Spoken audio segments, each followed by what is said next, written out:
And welcome back to our classic critique of the week, a little known shooting game. My choice. Your choice. How did you discover this little gem? I was on YouTube looking for a new game to talk about in the classic critique, because usually we play the games that we know from our childhood, but this time was a completely new experience for us. Yeah, it's basically a game not from our childhood, for somebody else's childhood in probably Japan. Yeah, because it was out over there on the NES or the Famicom.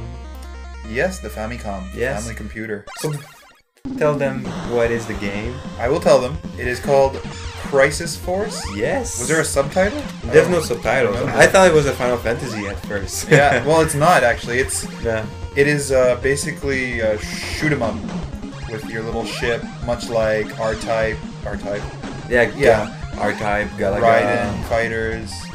The new Galaga Legion, probably. Yeah, something like that. So it's one of those old shooters, but I mean, when you first proposed this game for the classic critique, I was kind of like hesitant because I figured that all of these games, they play pretty much the same thing, and how much would we really have to talk about it? And I don't know if I have much more to talk about it than I would any other shooter, but at least this thing has different things we can talk about. Well, first thing I think that we find out was the graphics for the NES is really advanced, so advanced that you have slowed down. Yeah, you do. But well, I mean, it's not the first time that the NES is slowing down, but this time it's pretty crazy, and there's a lot of things happening sometimes, especially when there's like, if you guys watch the YouTube we did, it's there's the big ship around there. Yeah, there's a huge mode.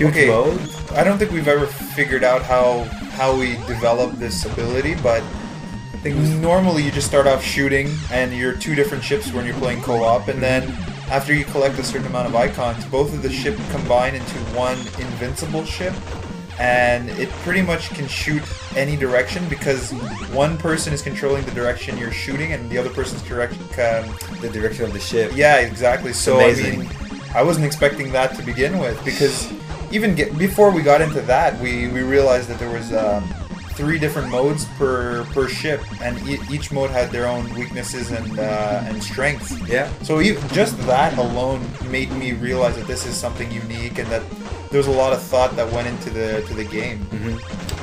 And the gameplay is really fast. I love it. It's not too long, and the game has 7 levels. We only did the first 3 just because the 3rd level is pretty hard. I mean, there's like, how could you describe it? I describe it as the motorcycle level from Battletoads. Okay. And for those of you who knows what that means, you know exactly what I mean. And for those of you who don't, it's essentially an obstacle course, I would say. Yeah. Where you're still flying upwards, but now you actually have to dodge the rocks in the ground, and plus the enemies. You have to keep shooting. Yeah. You have to fight bosses like this. Yeah. So it's definitely, this is probably the level where you realize how difficult of a game it is.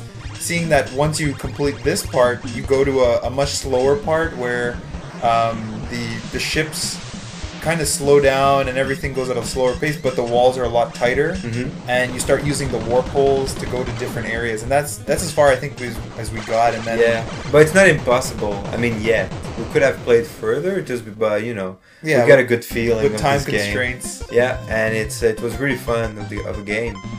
I think I'll put the Konami code in this one and they 15 did. lives. Yeah, they put it in. They should have done 30 ships, but whatever. It's 15. I guess 15 ships for 2 players is 30 ships in their mind. Yeah, maybe. Yeah, and I don't know what else about this game. I mean, it's really obscure. There's nothing much about like the history of this game or something like that. It's really like one of a kind. They did it, and maybe because it was at the end of the NES, they didn't port this game over in North America. Yeah, and I think also what happened was, much like I was thinking before we started playing, is that it's just another shoot 'em up. It's nothing special. Why would you pay money to bring a game here on a console that's pretty much on its way out?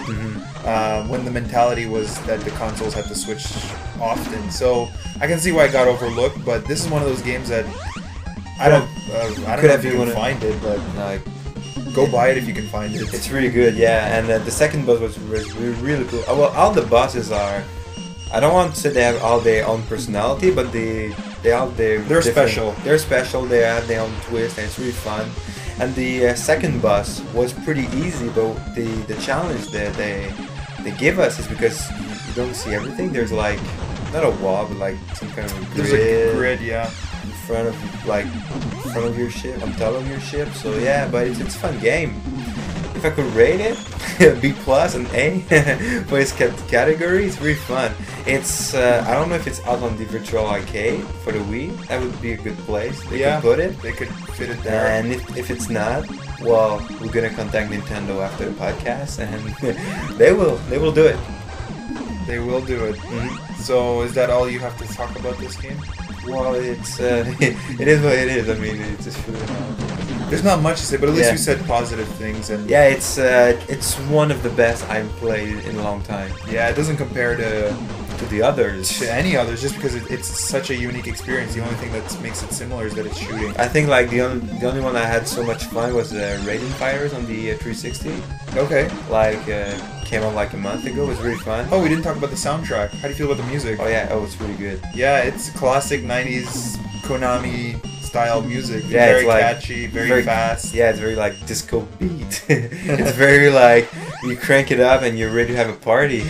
Oh yeah. Yeah, and it's we didn't say it, but there's a guy at Konami that did all the soundtrack. That's his life from like the 80s to now. I think he's still there. Yeah, almost current at least.